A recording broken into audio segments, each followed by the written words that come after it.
Okay, so this is a common situation where you've got constantly running, just maybe even slowly, water into the pan of the toilet.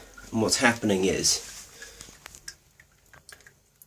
this inlet valve is basically not shutting off properly. So what happens is this water closet just fills up, comes up to this level and just dribbles in. So this doesn't turn on or turn off properly. It just keeps on letting water in, so it's the inlet valve just keeps letting water in.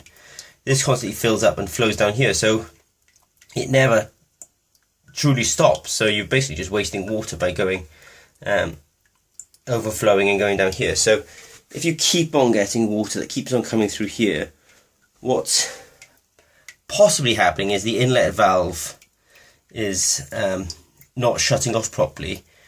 The water closet keeps filling up, reaches here and just overflows and drips in.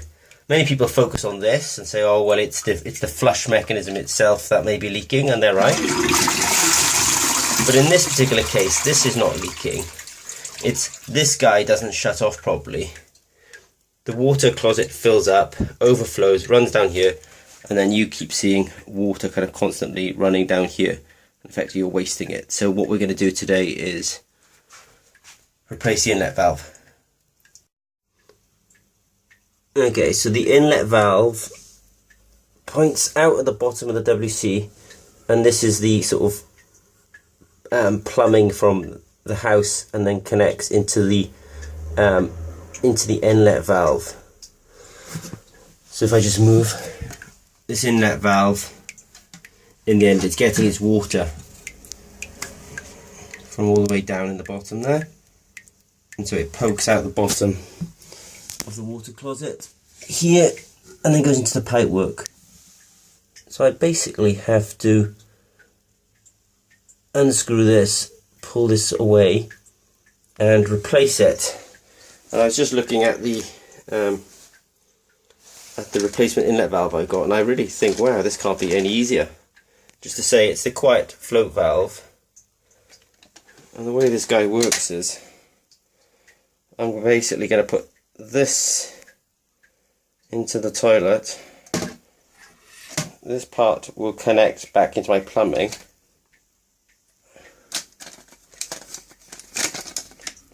and then this will move up and down with the water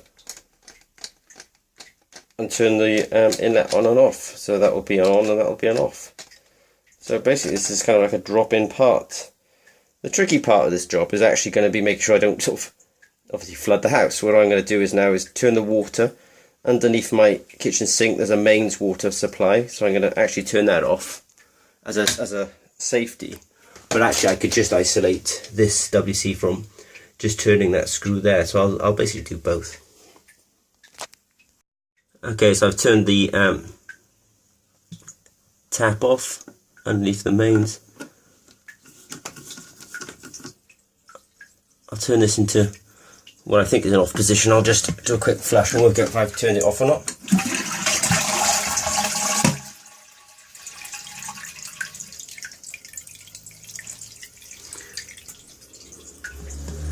I'm sort of listening to the water to see if I can kind of hear myself turn it off. Yeah, that did it. So I heard the water turn off then. So if I do this, I can kind of hear some water.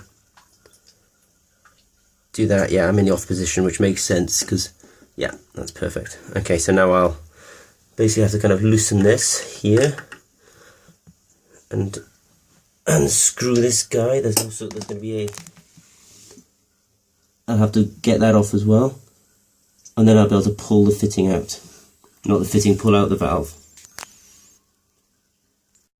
As I say, I want to basically remove the inlet valve, and I'm going to unscrew this, and I'm going to have to unscrew that. Now the thing about that is the WC water closet is still full about an inch of water, so that's going to come gushing out. So I'm going to do a couple of things. I'm being quick today. Put a cloth under here to kind of stop drips. Somebody mentioned online, do I use a sponge? I mean, a sponge seems like a good idea. I'll see if I can peel up Now what I'll do is, I'll use this idea, I'm going to put a towel in there and just sort of soak up all that water.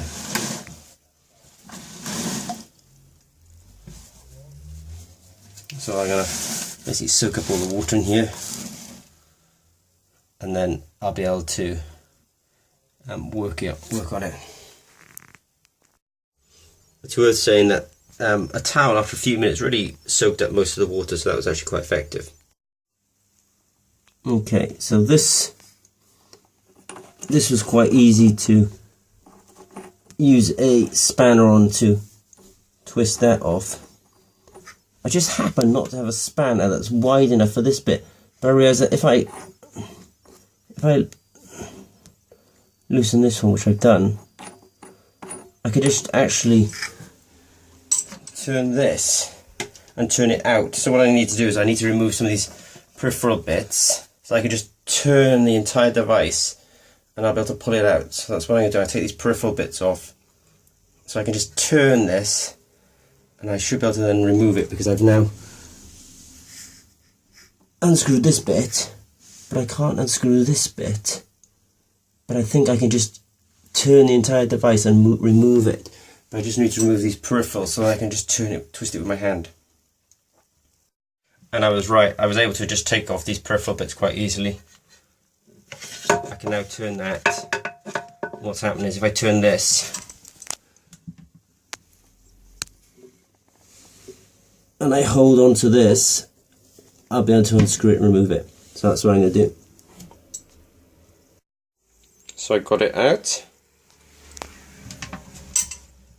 and there's a hole right through now. So I've removed the device. There's the hole, and there's the hole. I notice there's lots of bits in here, so what I'm actually going to do, I'm actually going to clean these bits out just with a towel. These kind of bits can get trapped in seals and stuff and stop this, and basically cause a leak later on, so I'm going to remove them now and clean them out. This is so super easy. So this is just going to drop into there like that.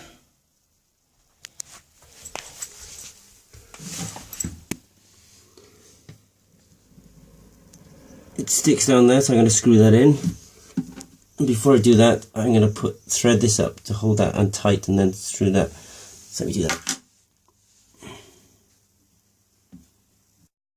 It's worth noting that just before I do seal it in, it comes with a black seal. This is really important. I put it here, and then I'm going to put that into the toilet so it seals on the bottom. That's really, if you don't have that on, you're going to have a terrible leak. Just want to note that.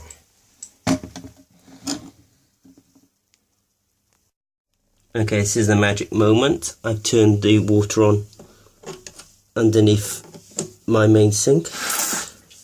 I turned that on and I got a super big leak.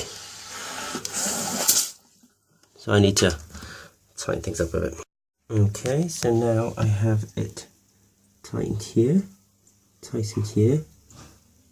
I've turned that into the flow position. There's the part in there.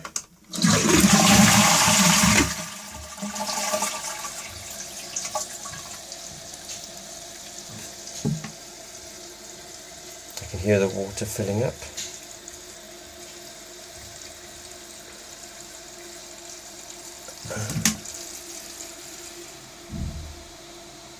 And the stopcock should float up in a minute and turn the water off.